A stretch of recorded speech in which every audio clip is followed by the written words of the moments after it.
occupy a top post in the underworld, appeared today before a Miami federal grand jury looking into organized crime. Bob Kaplitz of station WTVJ reports. Galante, accompanied by his two daughters, hid his face from photographers as he entered and left the federal courthouse. There was a great deal of pushing and shoving. Galante appeared before the grand jury for 13 minutes, but refused to answer questions about meetings he had with organized crime figures in South Florida and in New York City. However, he was then ordered by a federal judge to answer the questions under the threat of contempt of court. But the judge said Galante should not be forced to provide any answers that might incriminate him. Galante will confer with his attorney to decide what to do next. It's possible he could agree to testify as early as tomorrow. Galante is one of about half a dozen reputed mobsters from across the country who have been subpoenaed to testify in the probe, which has been underway for 3 months. Galante's attorney, Roy Cohen, claims it's all a waste of time. I think it was just to create a little publicity for the strike force, which is trying to get funds to keep in business. The federal investigators say Mr. Galante is the boss of organized crime in this country. Is that correct? Would that be a correct characterization, the godfather of the New York Mafia? I don't think, from my experience, practically everything they've said is totally incorrect and inaccurate. You believe they're not treating your client fairly, then? You believe that it's just a total publicity stunt, or all of you wouldn't be here, right? U.S. Justice Department attorneys refuse to comment on the grand jury proceedings. However, they do say the probe is a significant one and that the time is being well spent. It is not known when or if any indictments will be handed up. Bob Kaplitz for CBS News, Miami. I think the purpose is that the press has made this man something that he isn't. And when all this press gets out and the people read it, the people say to the government, well, what are you doing about this fellow? And here it is. This is what they're trying to do about this fellow. I think it's a reaction to the publicity, which we say is unfair, and which we've shown the probation department is unfair. Nothing has been substantiated. Nothing will be substantiated. So we in the spot we serving dope. I can't see the guts.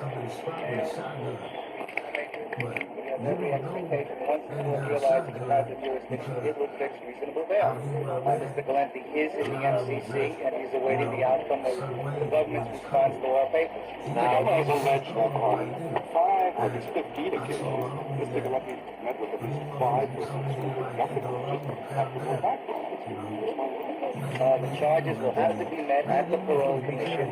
We will be able to show that the charges are not true, are a result of pressure from the government to take this man off the street. They created him unfairly, and they're now trying to bring him down. So you're saying that he has committed no crime and no violation of his parole? He is not charged with committing a crime. He is not charged with violating any law whatsoever. They merely make the charge. When they have nothing substantial, they say he's involved with people with bad backgrounds. That's the customary way to haul somebody off the street. Did he consort, Mr. Rosen, with no criminal? My information, Mr. Pressman, is absolutely not. What is the purpose of the government? I think that the rules provide that they could have issued a summons and we would have brought him in. So they chose to issue a warrant, send marshals out all over the street, pull the guy out of his house, and we surrendered him. They could have just served us with a summons. They knew we represented him. We would have brought him in. But they chose the more dramatic approach, and that's why I guess all of you were here. If they would have done it the other way, no one would have known about this. It would have been handled administratively. They did it this way, and all you people are here because of it. Mr. Rosen, your client has been accused, as you put it in the press, of being a super don, the leading mafia organized crime figure in New York. What's your reaction to that? I think this is the biggest non-event that ever happened to New York, and it's a lot of nonsense. What is he? What is he? He's a guy that served every second of the time that he was sentenced to, has been out leading a lawful life, taking care of his family, minding his own business. He wasn't paroled by the parole commission. He served every second of his time. Now they want to put him back in. Are you denying the possibility of Mr. Galante meeting with the person who knows how to get things? Please, there are 50 people right here. Do I know how many of these people have criminal records? I'm not denying any possibility. I'm saying there was no willful conduct that they would ever prove. Do I know if you have a criminal record right now? I have no idea. I would think you do, but I don't know who's here that has a criminal record. But that's the charges. They didn't charge him with robbing a bank, not obeying his parole officer, attempting to flee the jurisdiction. They just want him in, they want to put him back in. Why did they do that? The purpose of issuing the warrant was to get all you people here and make a circus out of this thing. If they would have just told us to bring them in, we would have brought them into the parole commission and explained our positions. But they've gotten their purpose. They're showing the public what they're doing about this guy. It's really nothing. You also imply that there's a move on the part of the government to embarrass Mr. Galante. I think the government has to justify its own existence. Strike forces have to show the people that they're doing something. All the money they spent on this case, they should have put into the Cancer Society. Maybe would have had a better result than this. The parole commission made no findings. They gave me 2 minutes to have a hearing, and I wasn't ready for any hearing. Not when they give me the charges a half hour after I bring a man in, and then say go to an immediate hearing. Where I have a right to produce witnesses. How about time to read the charges and find the witnesses? So their hearing was nonsense and a sham. Specifically the charges. That he associated with people with criminal records. That's the whole thing. That's the only charge. There's no other charges here. Not at all. If the preliminary hearing is going to be on Tuesday, is there any point in going through with all this nonsense of Friday? The government could have saved a lot of money for the taxpayers by doing it the right way. They chose this way, now the people are going to suffer as well. But you're going to have the hearing, the preliminary hearing. That means that this would only be a matter of a weekend. Is that basically you're right? Thank you. All right. There's certain games that you got like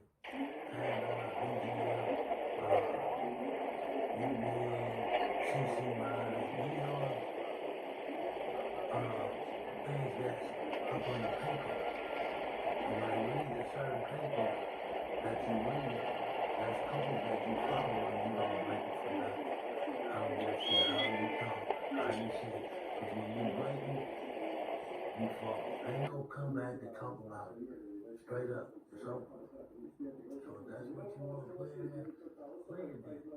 I'm telling you some real life shit that I normally wouldn't share with nobody. Masked men walked into Joe and Mary's luncheonette in Brooklyn today and gunned down Carmine Galante, a man believed to be the most powerful mafia chieftain in the country. James Walker has more. The shooting took place inside this Italian restaurant in Brooklyn. Witnesses said it was a gangland-style killing. 4 heavily armed men wearing ski masks opened fire with automatic weapons. In addition to murdering Galante and his associate Nino Coppola, the killers also murdered the restaurant's owner and wounded his 17-year-old son. One local store owner said he heard the shooting, then saw the gunman get into a burgundy-colored Dodge and race off. The store owner asked not to be identified. In public, the 70-year-old Galante was the quiet operator of a dry cleaning store in Manhattan. But to police, he was the mafia's boss of bosses, the dominant figure in organized crime. Galante had served 12 years in jail on narcotics and loan sharking charges. Federal authorities said a contract had been taken out on his life even while he was in prison. Police must now determine not just who killed Carmine Galante, but why, whether or not his murder was an isolated incident or signals the start of a gang war. James Walker, ABC News, Brooklyn, New York. Speculation continues that reputed mob chieftain Carmine Galante may have been ready to take a step into Atlantic City and a step on the toes of another prominent underworld family. It was that reported aggressiveness that may have led to Galante's execution-type slaying in Brooklyn last week. Jack Kennedy has more. Did Carmine Galante have an eye on Atlantic City? State law enforcement officials say they're not sure, but they're ready to consider the possibility that Galante was murdered for being too aggressive, for wanting a piece of the prostitution action in Atlantic City, action controlled by the Angelo Bruno crime family in Philadelphia. Paramus Detective Thomas Delaney, who spent a year undercover investigating the mob, believes that, and he says intelligence reports indicate that Galante and Bruno had been meeting to discuss Atlantic City before Galante's death. Based on intelligence reports that Mr. Galante was in Atlantic City looking to take a percentage, and in my estimation, a very big percentage. At this point in time, I think that there's so many pieces of pie, and I think Galante overate, and they cut out his appetite. Delaney says Galante's killing would have had to have been approved by a number of mafia family bosses. I think if you look at organized crime, again, relating it to a business, that this was the head of one of the largest companies, so that they're going to get the message loud and clear. I don't think you're going to find a gang war. You're not going to find bodies all over the place. This was one level where a guy really overstepped his bounds, and they stopped him. But it's not likely to stop the growth of prostitution in Atlantic City. Officials admit it's a problem. This videotape, taken last year, shows streetwalkers on the eve of the casino opening. but what was mostly freelance then is getting bigger, more organized, and moving indoors. New Jersey law enforcement officials can't confirm Delaney's theories, but they admit that he's knowledgeable, and the facts he's given hold up. One highly placed state police investigator who says he's intrigued by Delaney's details of the Atlantic City Galante connection said in his own words, "It sure sounds like he knows what he's talking about." In Newark, I'm Jack Connery. The tradition of organized crime and its leaders has long been a bloody one. Still, to hit a mobster as powerful and feared as Carmine Galante takes a go-ahead from the top. John Miller has an inside look into the death of a Don. So it ended here in the backyard of a Brooklyn restaurant. Carmine Galante was the victim of a few men with guns. But the beginning of the end started only recently here in New York City. Galante, it seems, was the victim of a bad time in the courts and a lot of bad public relations, which for a mobster can mean death. And death came today. Galante's demise was almost as fast as his rise to power. It began back in 1974. Chalk it up to good timing. Shortly after Galante was released from federal prison, the then mob boss of bosses, Carlo Gambino, died of natural causes. Gambino had long held the #1 spot, and two other mobsters were long in waiting to grab it. They were Agnello Della Croce, known as a tough hood who would stop at nothing, and Funzi Thierry. Like Della Croce, Thierry was in ill health. And along came Carmine Galante, known best for his involvement in heavy importing of narcotics. Galante had been a black sheep among black sheep. The mob frowned on heroin as a principal source of income, but Galante saw it as a replacement for less profitable games like gambling and small-time shakedowns. Galante's rise was swift and bloody. More than a dozen mob hits were carried out, and it became apparent that Galante was here to stay. That was the start of a long process of dismantling the Galante power structure in organized crime. The federal government, in the form of the United States Attorney, the FBI, and the U.S. Parole Commission, began harassing Galante through every legal means. The FBI kept him under constant surveillance, which led to his arrest for consorting, a rarely enforced law that prohibits parolees from associating with other known criminals.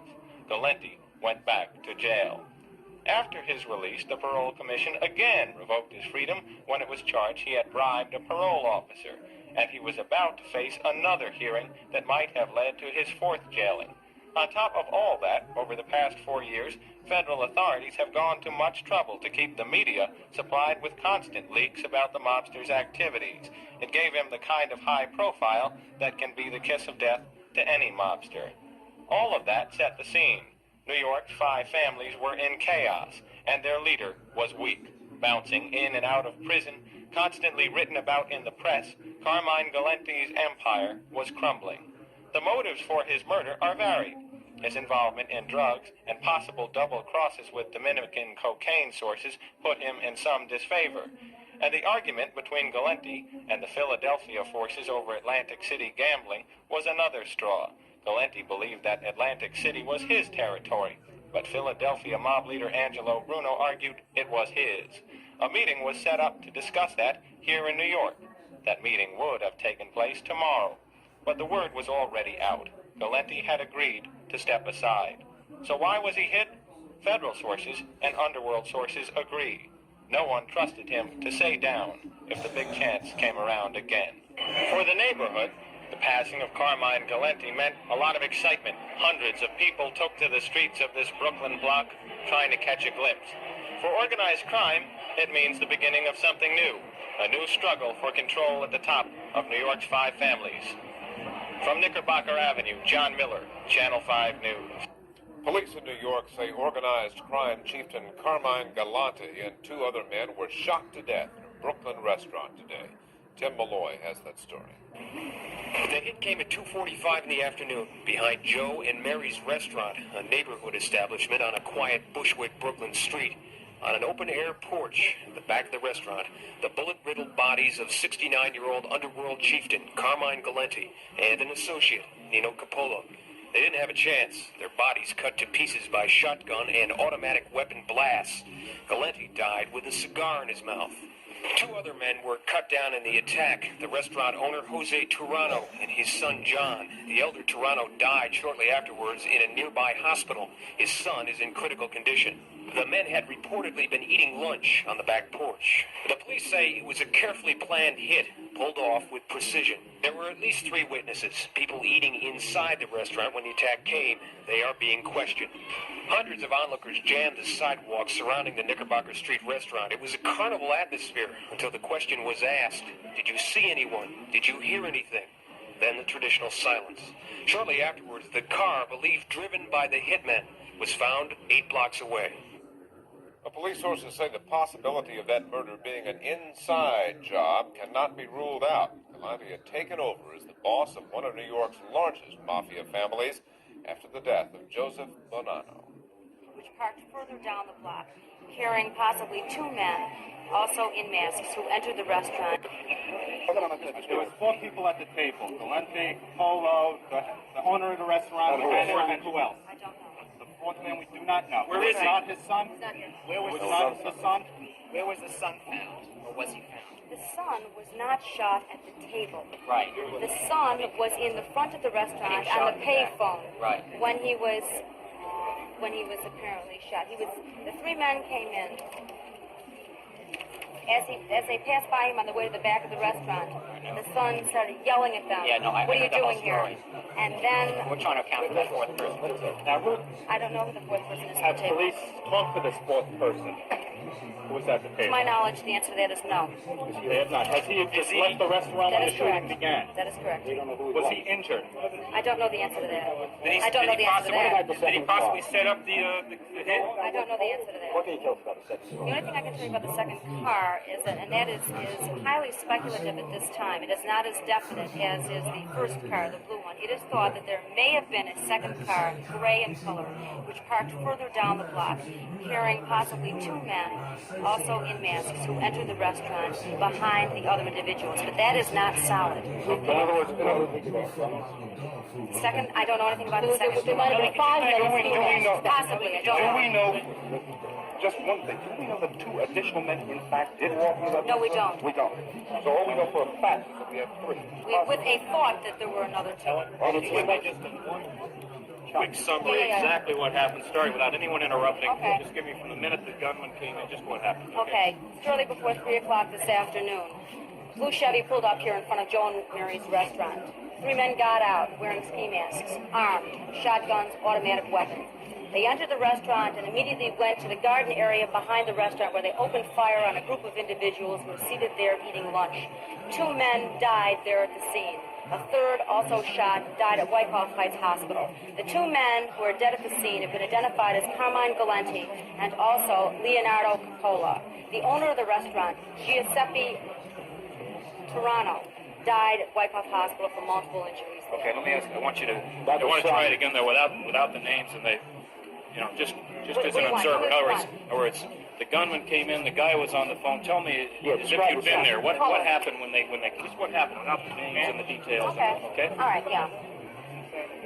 Shortly before 3 o'clock this afternoon, a blue Chevy pulled up in front of Joe and Mary's restaurant. 3 men got out wearing ski masks. They entered the restaurant where the owner's son was on the telephone. They proceeded to meet at the back of the restaurant, and he called out after them, "What are you doing?" They opened fire in the back of the restaurant. 3 people were seriously shot there. 2 died at the scene, 1 died at the hospital later. They passed through a second room, which 3 people were eating lunch. Those people, all men, have all disappeared as well. They were sitting on one side of the table. Carmine Galante, the owner, another man. No, it appears that Mr. Galante was seated on the far side of the table and that Mr. Coppola was seated across from him. I do not know where the owner was seated. But the gunman walked in with shotguns on one side of the table. They walked out the door and the table was right there in the backyard, right outside the door. They walked right up to the table, opened fire with their shotguns, and effected point-blank range. That's correct. And at one point, they blew a piece of the table off. That's correct. One of the shotgun pellets actually ripped out a section of the table. One of the shotgun pellets also ripped off most of the head of one of the victims. And Galante fell backwards in the chair. Pardon me? Galante just slumped backwards in the chair and was dead. Yes, he's on the ground. Yes, that's correct. He's on the ground. He seems to have Yes. Mr. Galante and the other people eating lunch were seated at a long table covered with a plastic tablecloth, floral print. Mr. Galante appears to have been shot in the vicinity of the left eye and also apparently from a chest wound. He was bound, face up, lying on the ground, semi-propped against the chair. The cigar was still in his mouth. When was young Galante? Apparently after the other men. Ellie, you left. Apparently the answer to that is yes. Ellie, there were 4 men seated back there. Has that been confirmed? Yes. Well, one man is missing. Yes. And he was not wounded, or? I don't know the answer to that. He may in fact be. I don't know. He was able to escape. Apparently the answer to that is yes.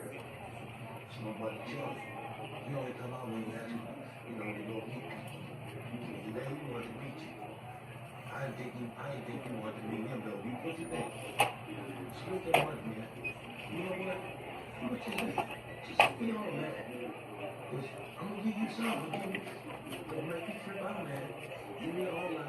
And we're going to split some of it to make sure you got some of it. Now, how much is this? 2 million something? You know, 22? Don't know. You going to take it? Yeah, I'm going to take it off. I'll give you 20, man. So you can get your ass home, get you something, I'll come down and buy it. No, man.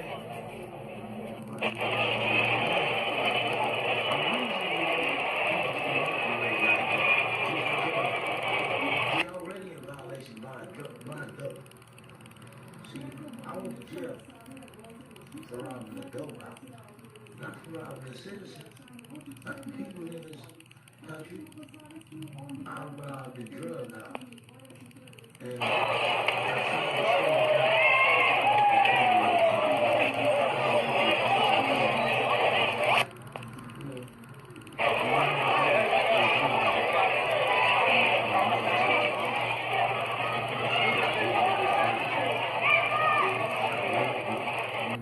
listen, kids like this, I can talk.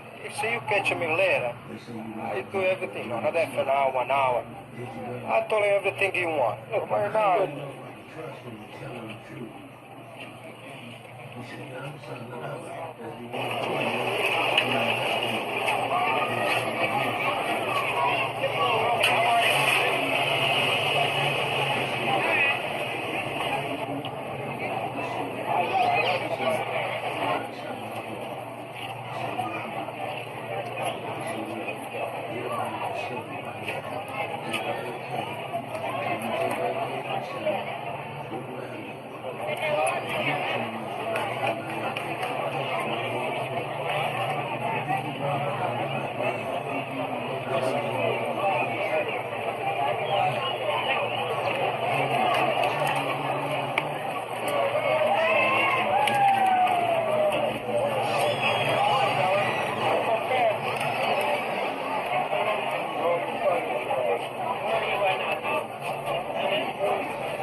Okay, let's go. Hell away.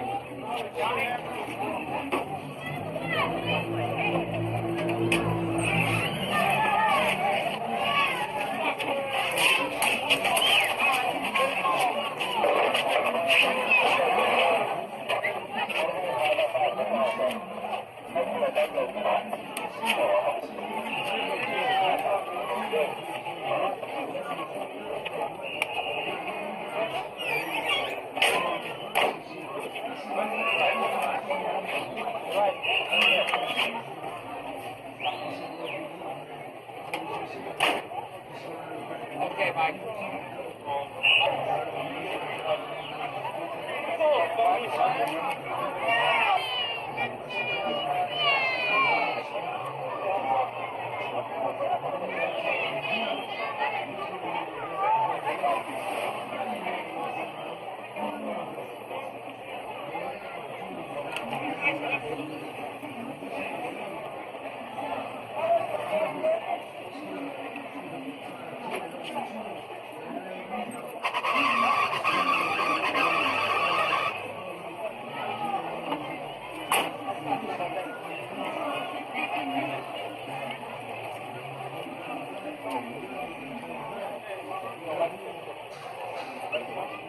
stuff. I guess so. Again, we need one spokesman. Okay. Dr. Barton, Chief Medical Examiner. Okay. We have our...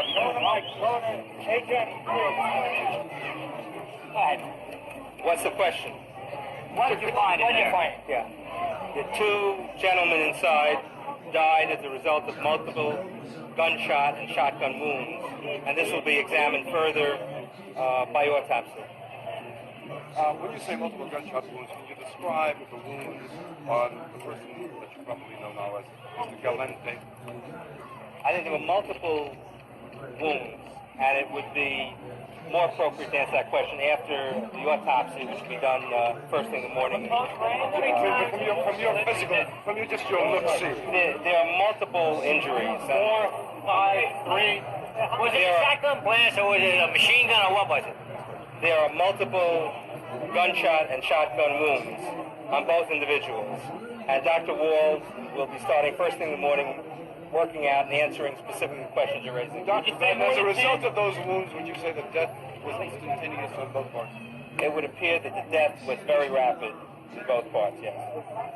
How far away were those weapons used? I think Commissioner Fleischer has advised you that it's a close quarters in there, and we can't do any better than that. At this 6 point, feet. we can't, there were different varying distances involved. So the autopsy examination will provide a better answer than we can tell at this point. From the scene inside, could you tell how many shots were fired? 40 shots, 50 shots? Did a lot of rounds get off?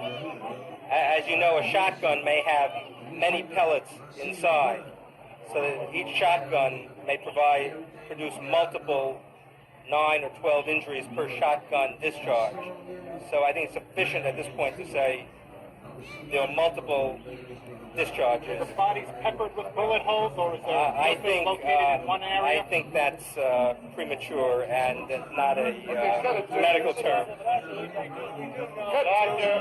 Doctor, any indication they had time to move in reaction? There were multiple wounds. Not at this point. We'll tell you tomorrow. There were more than one weapon. It's premature to answer whether the machine gun was used or not at this time. That's premature. Possible? Thank you. You'll have to work that out at autopsy. Dr. Walsh will be having these answers. Let me get next to him. You okay, Joe? How you doing?